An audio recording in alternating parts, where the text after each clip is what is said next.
What's good, y'all? It's your boy Havoc. Final round. Let's get into this film study with Boots. I'm going to show you why he's a generational talent. Just pay attention to him and his technique, not his techniques, not his opponent. Look at him leap into a left hook. It doesn't seem like much, but what does that tell me? It tells me great footwork, tells me great explosiveness, and the ability to utilize unorthodox techniques. Look at him shoot his jab upstairs and downstairs. Very calm, composed left hook, right cross, comes over the top with the overhand right, flows naturally into the southpaw stance, letting his hands go. Beautiful work. Pawing with the lead right hand from the southpaw, counters over the top with the jab, goes down to the jab to the jab to the body. Look at him changing head slots, changing angles, throwing hooks to the body. I mean, it's barely been a minute in this fight, and you've seen so much in terms of technique and skill set. It's the first round, you guys. That's absolutely insane. I'll make a greater point at the end of the round about this. So he's settling down now. Looks to counter with the left uppercut, pulls and shoots it, a little out of range there. But that's the thing about Boots. He's always properly balanced, good head movement, rolls under the punch. Always properly balanced, and I know that because when he misses punches, he doesn't fall out of place. Right there, all that hand movement is just baiting his opponent in. Beautiful work by Boots, shooting his left cross, putting a little pressure now. Notice how he'll go from back, he'll put pressure, then he'll go back footed. That is crazy. To be able to change in and out like that, and to flow in and out, to be more of an aggressor, and then now I'm going to be more defensive, and now I'm going to sit in the middle of the ring and be in the pocket. I'm comfortable with my backs to the ropes or corners. Showing so much versatility in just one round. We're seeing it all. A lot of guys don't like to show this much within the first round because they don't want to show their cards. They're afraid they're going to run out of moves. Boots is not. He's just going to overwhelm you with all his boxing technique and skills. People think he's just getting knockouts. No. He's getting these knockouts by overwhelming his opponent with skill and technique. And look at him showing another shade. Showing a shade of being tough, being grimy, showing some grit, hanging in the pocket, throwing down a little bit.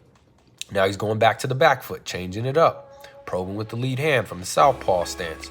Throws a check hook. Very nice, comfortable with his back to the ropes. Very calm, shoots a left cross, lead left cross.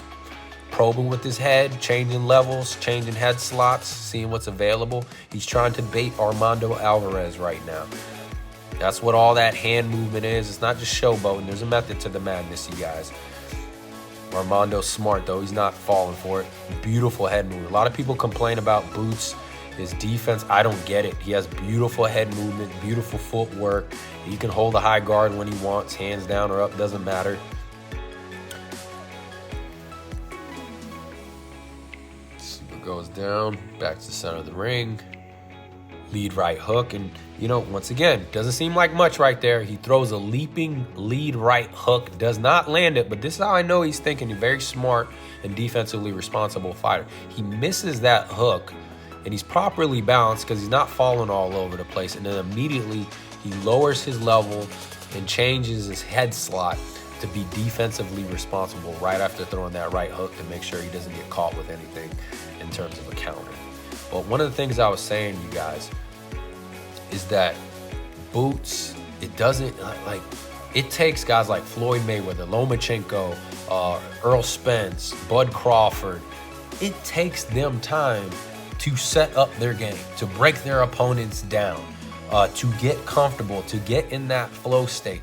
This guy is, first sound of the bell, he's getting into it. Now, granted, yes, we can sit there and say, well, the opponents aren't that good. I've seen Spence against Chris Van Heerden. I've seen Crawford against lesser opposition. It still takes them 6-8 rounds to get going. Look at this head movement. Look at this footwork. Pivots out, rubbernecking, rolling with punches. Beautiful defense by Boots. I've seen those guys against lesser opposition, and it's the same thing. Look at those counters to the body, fighting in the pocket, making his opponent miss. It's just beautiful how he flows from offense to defense so effortlessly. It's crazy. But Boots, I seen him against Chris Van Heerden, similar against Spence. Now, that was a no contest because Chris Van Heerden headbutted Boots, or they both clashed their heads at the same time. But Boots was putting it on him within the first few rounds. It took a while for Spence to break down Chris Van Heerden. Okay, so I don't want to hear this opposition thing. This guy is a natural. You saw what he did against Delorme. It took a few rounds for Bud to get Delorme off. But I know what we're going to hear. Okay, well, Delorme was shot. You know, that's old Delorme.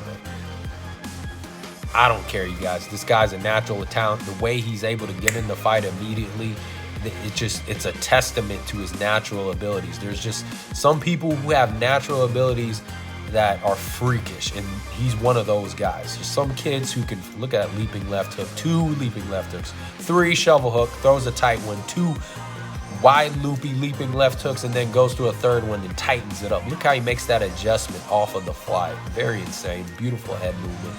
Left hook to the body, slips to the inside, throws that left hook to the body, looking for the uppercut, not quite there. High guard counters with the right hand, lands beautiful. Love his overhand right. He can chop down with it very nicely. You saw that against Delorme. Works the right hook to the body. It's another great thing about Boots. He mixes it up to the body very well. For a young fighter, young contender, you don't see that all the time. Shimmies off with the shoulder roll, throws a right cross, chopping down with the right hand. Not quite there on that one. Having a little bit of fun. Nice little shoulder roll. Ooh, nice little counter with the right uppercut. Beautiful, beautiful.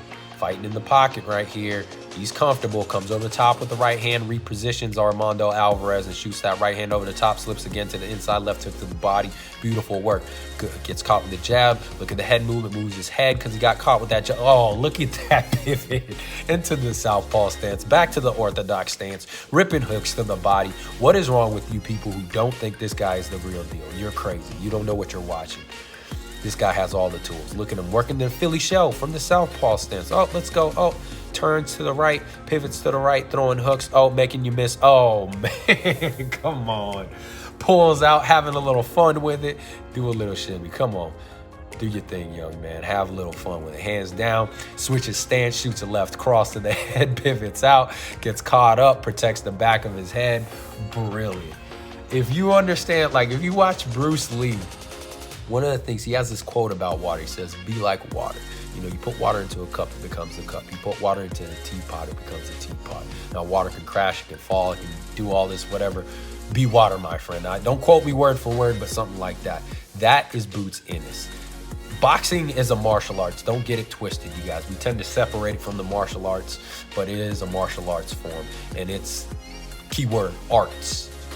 This dude Boots is... it's beautiful to watch him. It's poetry in motion. He's expressing himself through boxing, and he molds into every situation. He's literally like water. He becomes whatever he needs to become in there. You know, like, think about him like this. He's a freestyle rapper. He's like the freestyle rapper of boxing. Whatever you put in front of him, he's going to be able to riff off of, as opposed to say like Bud. He's more like a guy who's going to write in a notepad and come with all his verses. Don't get me wrong, I like both ways of, you know, both styles, but it's more impressive to see that freestyle to me, that free flow. But it's funny because the announcer was complaining about Boots kind of showboating and playing around and having fun, and then he gets a knockdown right there. So, I mean, I mean, if playing around is getting me knockdowns, then it's time to party. You know what I'm saying? Like, dude, he's having fun in there. I think there's just some people, look, first of all, he's a fighter. He's a fighter. He has to be confident. He has to be cocky. He has to be arrogant. He's in a fight. Right? You got to believe in yourself. You got to feel a certain type of way. But second of all, look at him probe him. Look at him changing head levels, changing head slots. You know, I think a lot of people are insecure in themselves when they see somebody who's confident, especially males. They see somebody who's confident. You know, they got to bring him down. They want to bring him down a level because, ooh, look at that. Look at that. Grabs him by the waist with his right hand, turns him into a left hand, comes over the top of the left cross. Oh, my God. Come on, man. What does he not have? Come on. Like, we check. All the skills coming off. Moving his head. Such a natural. But I think a lot of people, like, you know, who are insecure themselves, you know, when they see somebody who's confident in who they are, you know, they got to bring them down. And it's ridiculous. Like, dude, that's some feminine shit, man. Like, let this dude do his thing, man. He's having fun. He's enjoying himself. He's confident. He's having fun in there. He's playing around. He's just feeling it, man. Let him feel himself. You know, let him work. This is the way he works. Not everybody's, you know, a showman like this. That's part of boxing, being a showman. Look at him leaping in the hooks. Oh, beautiful combo, jab, uppercut from the outside, and then finishes with a hook, knocks him down. Don't be feminine, you guys. You know, don't feel insecure about yourselves because this dude is a master at his craft. You know, this is boxing. You got to be confident. You know, tell me, how long does it take Spence to break an opponent down? How long does it take Bud to break an opponent down? How long does it take Lomachenko, Mayweather? This dude has something that you don't see. You're watching something very, very special in the making right here. I'm telling you. As long as he maintains the mindset. Oh, look at that leaping left hook. Roy Jones-esque. Feints in. It's not quite there the second time, so he doesn't pull the trigger. Right hook to the body. Once again, that's what I love about Boots. He goes down to the body when he's finishing his opponent. He goes down to the body the whole fight. And that's it. Beautiful performance. That's one of my favorite fights to watch him. I don't care about the class of opponents. You see, I got to make this point. Here's the thing, you guys. Like, when I watch a guy like Tank, and I used this before. When I watch a guy like Tank, I see a lot of potential. I see a lot of talent. I see that he has a lot of qualities.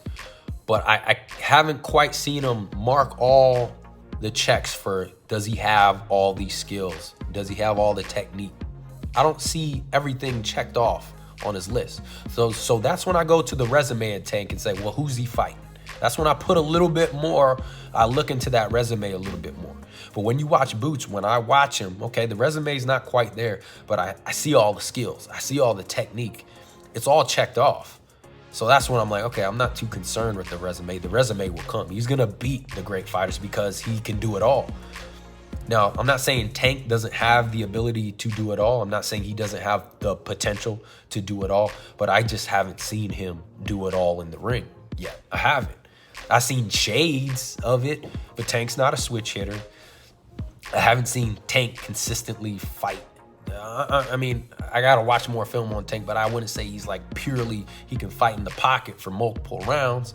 I don't see him constantly changing up his guard. I'm not saying Tank can't box, because he can, but I can't sit there and say I can check everything off the list that he's this complex, complete fighter. I can't yet. So I got to look at that resume, and that gives me a little bit more insight to him.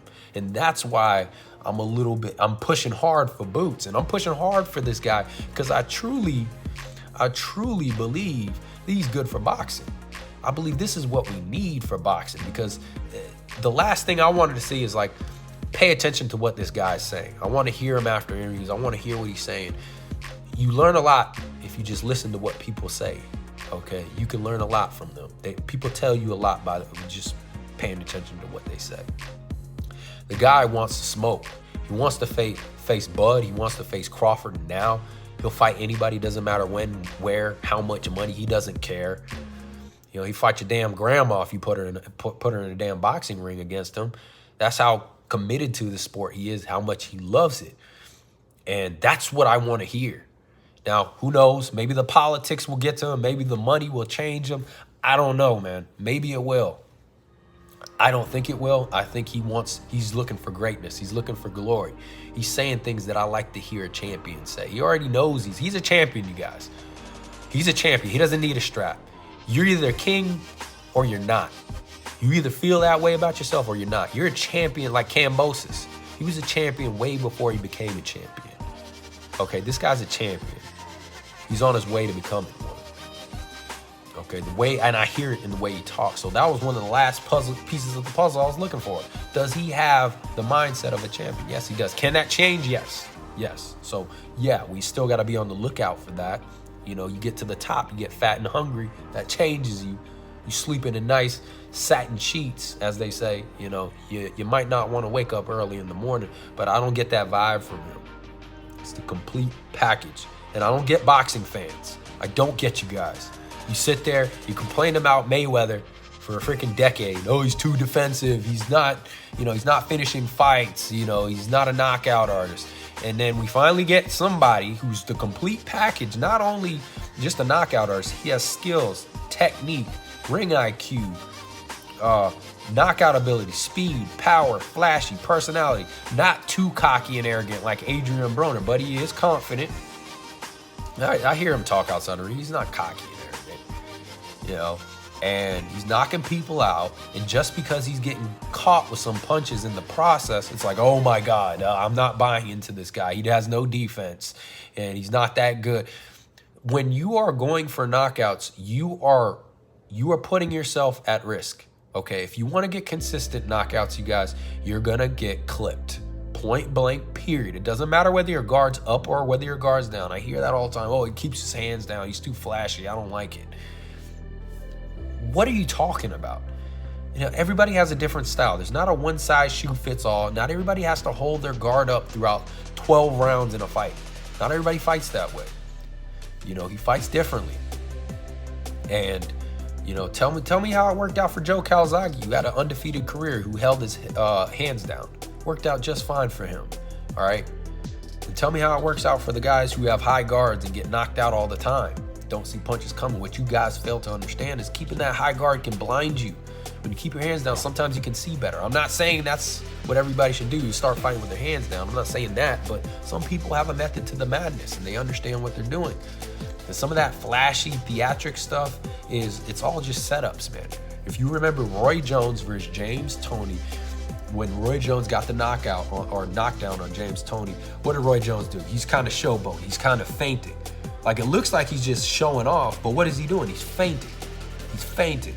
He gives James Toney a few looks. He's keeping his hands out here, and then he leaps in, and he catches James Toney with the leaping left hook. It was all just a setup. Like, yeah, it's kind of cloaked and disguised in, this cocky, arrogant, moves and, stuff like that. But it's all just poker, man. It's a poker face. It's just, hiding your true intentions, because when you're a boxer, you have to be, you're a lot of things as a boxer. You're an actor, you're an athlete, you're a businessman, you're a magician. You got to be a lot of things in that ring. And, sometimes when you see all the fucking showboating, it's not always just showboating. Sometimes you're just setting things up or distracting your opponent, or, you're playing a sleight of hand. So that stuff doesn't bother me. If you're doing it and you're getting caught and clipped and, you're looking stupid or you're talking junk and you're getting beat up, that's different. But this guy's backing it up. And he's showing there's a rhyme to the reason. I also heard, so that's what I'm saying. I don't get it. This guy's a knockout artist. And yes, he gets clipped from time to time because he is taking chances. It's not because he likes defense. Okay, I'll say, yeah, maybe he's a little bit too cocky, too confident in his chin, right? Because I do think at times he sits in that pocket a little long and he's thinking like, dude, you can't hurt me. It's going to have to be careful with that. But I don't want to take that mentality away from him, because that's what gives him the ability to get those knockouts. That's what gives that mentality. It's a double-edged sword, but it's easy to lose that than to keep it. It's easy to lose it, you guys. So I'm not gonna sit there and say, oh, well, this guy doesn't have good defense because he gets clipped from time to time trying to finish fights. Well, you start ramming that, we start pushing that out into the ether, then he's gonna start being more defensive, just to make a point. To show, oh, I can be defensive. I can fight like Floyd Mayweather 12 rounds. I want to see knockouts too, but, and this is coming from somebody said, oh, I just like Boots because he knocks people out. I don't care about knockouts. I'm the first person I don't care about knockouts. I don't care about fighters like Deontay Wilder. I like to watch a good technical chess match. I can go 12 rounds. It's entertaining to me. But he's not getting those knockouts purely from just overwhelming his opponents with power like Sergey Kovalev. I'm not saying Sergey Kovalev didn't have some boxing abilities and techniques, but, the man didn't even have a hook in his game. That tells me a lot, okay? He was beating a lot of opponents off of intimidation and raw power. It's not Boots. He's not just beating you with raw power. He's overwhelming you with technique and skill. Very similar to Vasily Lomachenko, only he's operating on an exponentially faster pace of processing information quickly. And that's why that's a sign he has natural He's a generational talent. Let me put it like that. There's some kids who they're 6 years old and they get on a piano and they start ripping Mozart, you guys. That's this guy in terms of boxing. Some people just have it. And that's why I favor him against Bud and definitely Spence. I don't want to hear you guys. I get it. There's a bunch of like Spence is the new Deontay Wilder now. I love Spence. I love pressure fighters. I love Virgil Ortiz. I love pressure fighting. I utilize a lot of pressure fighting when I fight, okay, or when I spar. And it's very subtle. A lot of people overlook the sweet science of pressure fighting in some of these pressure fighters because they're so aggressive. It masks the true technique and skill behind it. Really good pressure fighters have good footwork. They have good head movements, very subtle. Footwork's very subtle. Cut off the ring very well. Have good jabs, good combination punching, move forward and counter, rip to the body. I love pressure fighting. Triple G, one of my favorite fighters to watch. Julio Cesar Chavez, one of the greatest of all time, in my opinion. Very fun to watch, one of my favorite fighters. Canelo's doing a very unique interpretation of kind of Mexican mixed with American style of pressure fighting. You know, I love Virgil Ortiz. I love his intensity. I love his jab. I love his pressure fighting style. I love Spence. I love his southpaw, a southpaw pressure fighter. Very fun to watch. But I'm never going to favor, it's just my rule of thumb. Pressure fighters, you have to understand, they are one-geared. They are one-geared. Very fast geared, but very one-geared. I use this analogy all the time, you guys.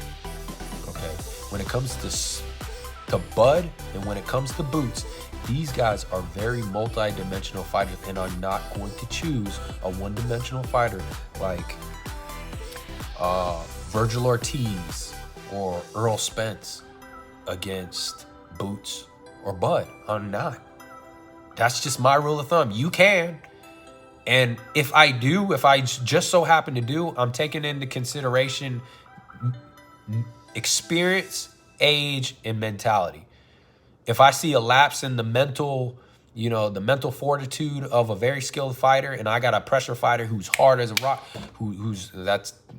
didn't want to say that, but if I got a pressure fighter who's just like ruthless mentally, okay, I may choose him because he'll break that guy down.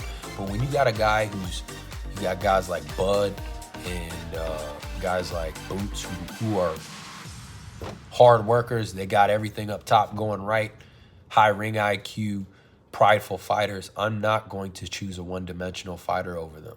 I'm not saying those guys don't have skills and they're not more technical than we give them credit for, but I'm not going to choose somebody who has all branches in their military as opposed to one good one. I'm not. And that's what I'm trying to say. Do you want a military with an Army, a Navy, an Air Force, Marines, Coast Guard? We can keep going. Do you want a military with all those branches, or do you just want an army? One big army. I'd rather attack you from the air, the land, from multiple points, in the sea. I'd rather have all those options available to me. And I'm always going to choose the fighter who has all those branches in their military. And Bud and Boots have that. I'm sorry, Virgil Ortiz is not beating those guys. Not. Unless Crawford gets older. Or Spence ain't beating Crawford unless he gets older and he ages overnight, or he loses his hunger and thirst. It ain't happening, guys. And hell, for that matter, Spence is not beating Boots. It's not. I'm just speaking purely boxing standpoint, skill and technique. I don't know the politics, you guys. I don't deal with the politics. I don't deal with the money. I'm not a businessman. I'm a fighter. Okay, I respect the business aspect. I respect fighters trying to get their money. I'm not gonna hate on them if that's the route they want to take. I got nothing against that, but I'm a fighter. I'm a fighter. And I know a good fighter when I see one. And I know a better fighter, a more skilled fighter, when I see one. And Spence, I'm already questioning his mentality. That's what he has to rely on if he's going to beat guys like Boots and Bud. Being more tougher, breaking them down mentally. I'm already seeing a guy who's like, I need tune-ups. I need to get ready. I need to build this. This fight should have happened a long time ago. I don't want to hear it. and if you ain't got that dog mentality, like I'll fight you anywhere, anyhow, I'm walking in that ring, let's make this fight happen, then how the hell you gonna beat a multi-dimensional fighter who's just more of a dog than you mentally? How are you going to do that? Explain that to me, folks. And I like Virgil, but we talk about Boots and his vulnerabilities defensively. What about Virgil? I saw Virgil get hurt by Mean Machine. I saw him get rocked. I actually thought that was a knockdown against Mean Machine. I thought it was a knockdown. He got hurt by Mean Machine. He keeps a high guard. Explain that to me. You complain about Boots and you're questioning his chin, but I've never seen Boots rocked.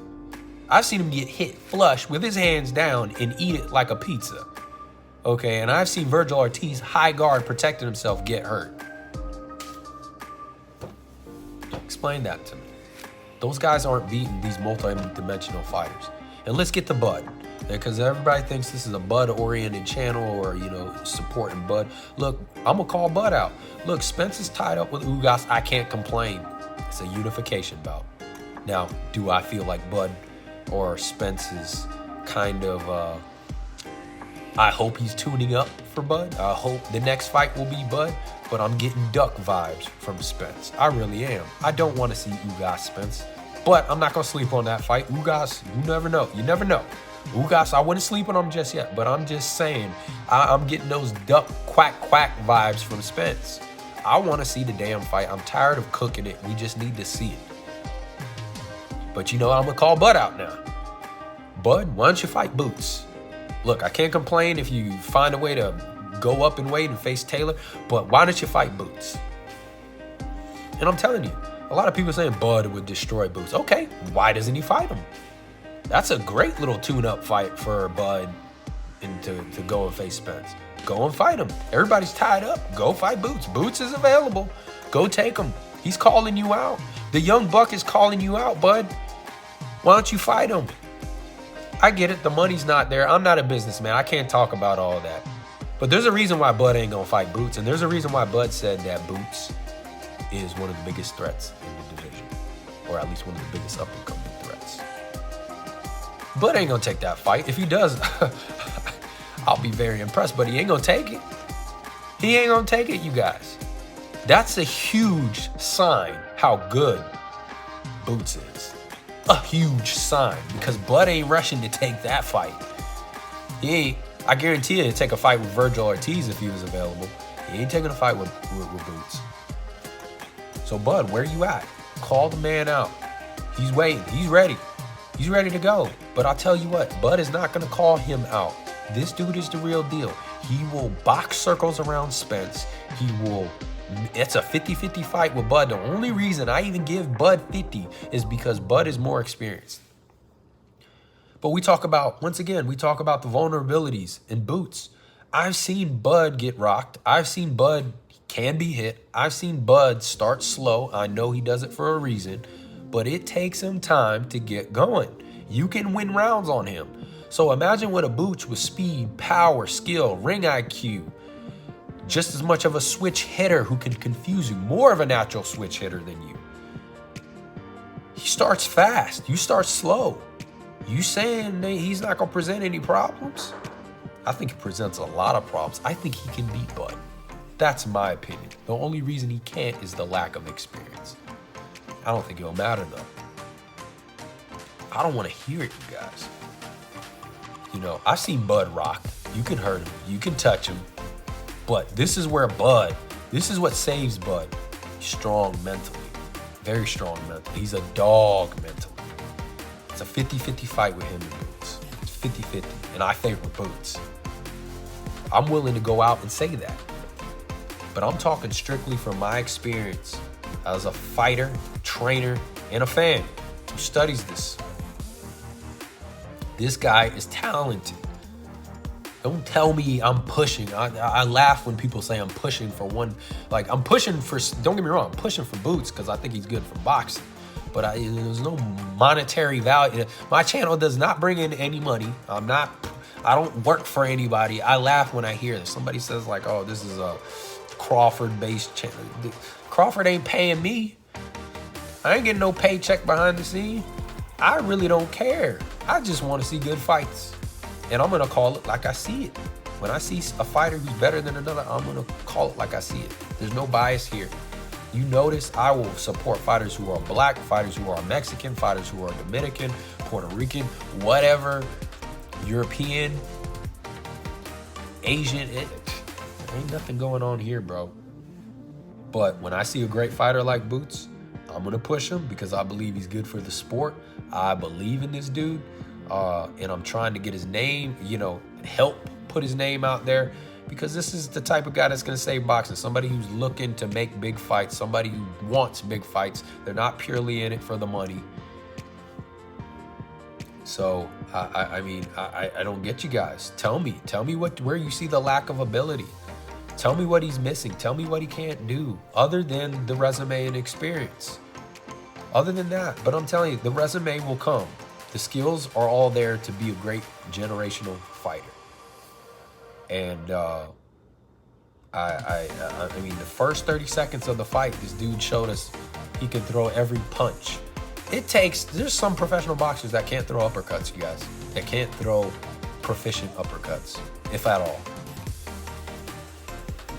He goes in there in the first 30 seconds. He's throwing uppercuts from both stances, from outside the mid-range to inside range. Come on, man.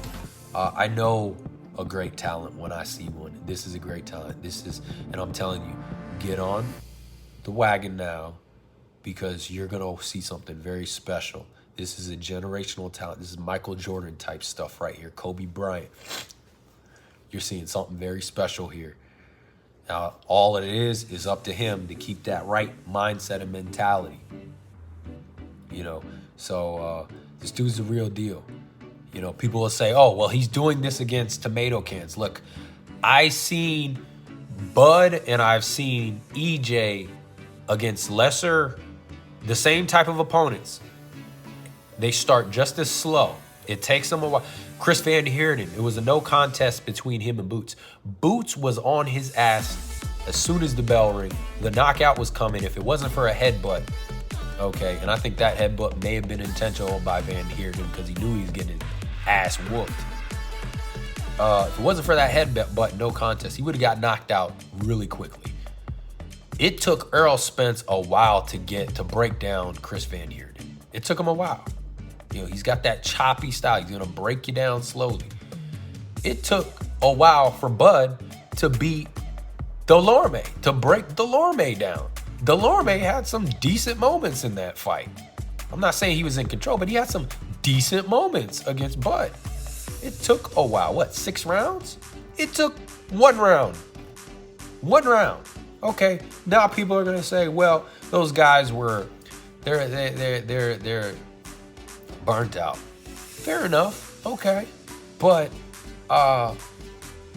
he made quick work of them. Same guys they faced, veterans, and he made quick work of them. So I don't want to hear he's doing this against tomato cans. Well, I've seen Bud and EJ go against tomato cans, and it took them a longer period of time to get the job done. I'm not complaining how they got the job done, but I'm just saying this is why I throw the whole resume and experience thing out, because the way he's doing it and how he's doing it and the skills he's displaying show me, oh, he's ready to go.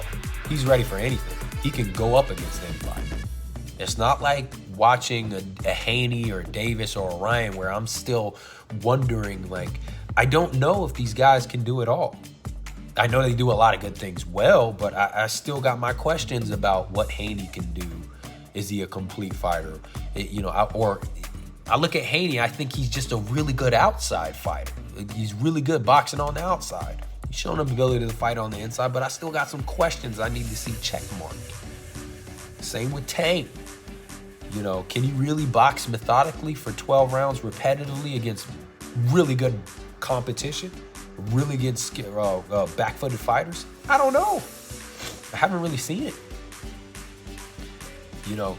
So that's when I start to look at their resumes and I start to wonder, or Ryan Garcia. That's when I start to wonder. That's when I got to put a little bit more emphasis on dissecting their resumes when I don't see them check off all those skill sets. Okay? And along the way, maybe when they get better competition, I'll say, okay, these guys are the real deal.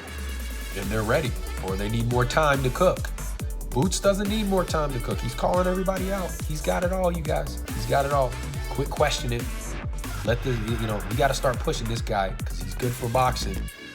People talking about, we had a great year of boxing, but this sport is on the verge of dying. Do not get it twisted. It is not. The talent is there. The fights are there, but it's structured in a way to where it's dying. Okay, but if we get fighters who aren't just in this for the bags and the money, who are bringing an old school mentality of they want to be great, like Boots, that's what's going to save the sport. I think guys like Boots and Lomachenko, those are the type of guys we want. Because they ain't going to fucking do this little ducking. And look, like I said, I don't blame the whole Tank, blueprint. It's making money. But damn it, right now, that model is hurting the sport in the long run. But I can't hate on the man for getting his money. I can't. So it's your boy Havoc Final Round. I'm going to do some videos for Bud, and I'm going to do some. And one more thing. I heard somebody say, oh, well, when Bud switches, it's more calculated. How is it more calculated? How is it more calculated? For me, it's more impressive that Boots can switch in and out of each stance effortlessly without thinking. Once again, that just goes to show the natural abilities. When he's playing around in that ring, that just goes to show the natural abilities, like when you watch Prince Nassim Ahmed and Roy Jones. Okay? So, you obviously see when Boots switches, he's being very effective. So it means he's doing it with intention, and there's a method to the madness. He's obviously doing it to expose certain positions and angles where he can hit and not be hit. Bud is more of like, I'm going to switch, now I'm going to try to get comfortable, and I'm going to see what's going on. I need to figure out, get everything going. Boots, he just switches, and he finds it. He finds it. He is a natural talent. You are watching a 6-year-old get on a damn piano and rip Mozart, and they never played the piano before. That's what you're seeing. So this is your boy Havoc Final Round. I'm going to do some videos on Earl Spence and Bud to kind of show you what I'm talking about and why I believe, obviously these are great fighters, all of them, but why I think Boots tops them all in terms of skill and technique. So comment down below, subscribe. Look, make your point, man. You don't have to be an asshole if you disagree with me, but make your point. We can have boxing discussion here without being children. So this is boy Havoc Final Round. Get at me.